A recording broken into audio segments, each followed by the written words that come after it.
Okay, I guess you're still laughing. Even the last video, you could still see through my hair.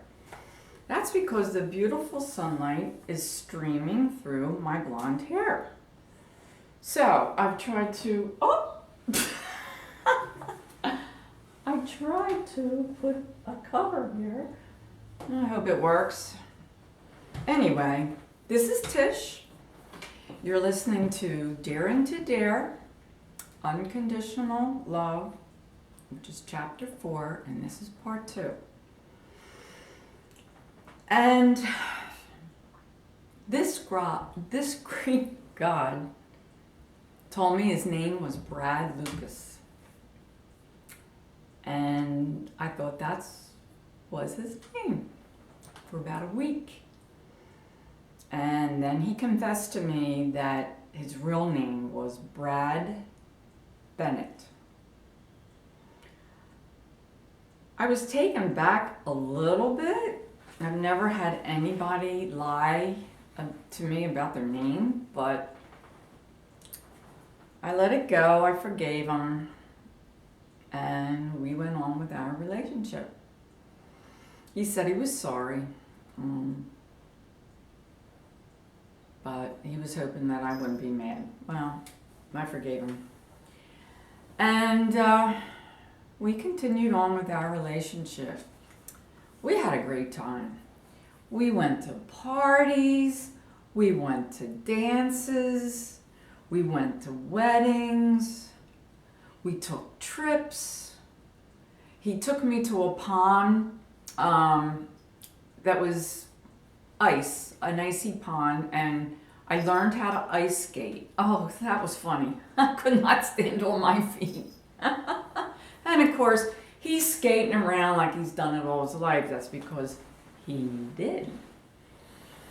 Anyway, I want to show you pictures of, well, this is what I fell in love with. I hope it comes across. This is a close-up of Brad.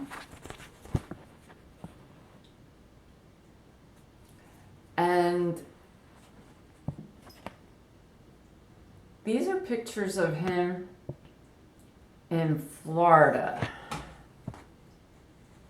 And as you can see, he is quite handsome. I thought he was anyway. But again, we went to the racetrack, we took trips, we went back and forth to Florida a couple times. We went up the mountains. They had a hunting cabin up in Bradford County. Of course, my boyfriend's name was Bradford, legal name. Actually, Bradford Scott Bennett was his name. And they had a hunting cabin, and it was pretty rustic. It was way high up on a mountain. I think from the Philadelphia area, I think it took us about 8 hours to get there. It was way out west, western part of Pennsylvania. And talk about, it was a cabin. It had no amenities. 0. No bathroom. No running water. We slept there one night one time, and it was a little unnerving. I mean, this was like a cabin that was built 200 years ago, and it really needed to have a good cleaning out. Obviously, there hadn't been anybody cleaning it, but anyway. The scenery was beautiful. We took hikes. We just had a great time. Of course, we went with his mother and father. I had met them. And the rest of his family, uncle, cousins. There was about a group of about 12 men that went up and actually did hunt. I wasn't there during hunting season, but, Brad was just a fun guy. He just wanted to do things, and he was always surprising me, and it was just one thing after another. And I realized, not that really made any difference, I realized that he had some money. I could tell by the way he dressed, where he wanted to go, the cars, of course. And he had money to spend. I mean, he really did. And he treated me very nicely. And I was happy. I was happy as can be.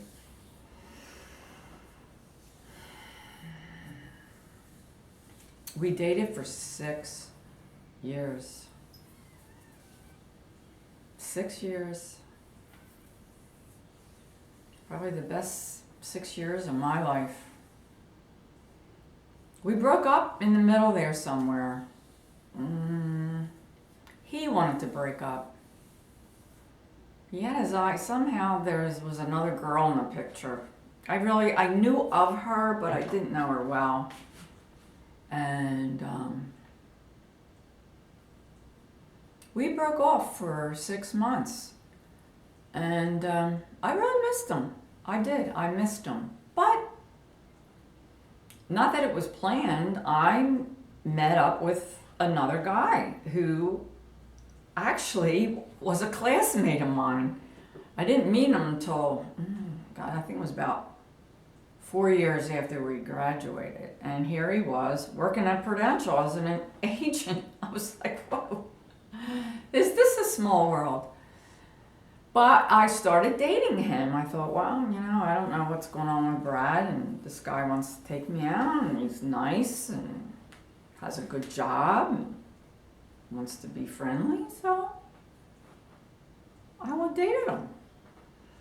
And we had fun. We took a little small trip up the mountains one time.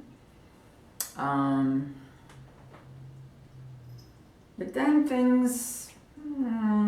I found out something about him that I didn't like. And when I met a very good friend of his, I really didn't like it. And I don't really want to go into detail on that, but this one activity that he was doing, and it wasn't drugs, and he wasn't doing anything illegal. But this one activity just turned me off, and I said goodbye to him. His name was Bill. And then Brad and we got back together. He called me, and his 3-month excursion with that girl, and I cannot remember her name, was over, and he wanted me back.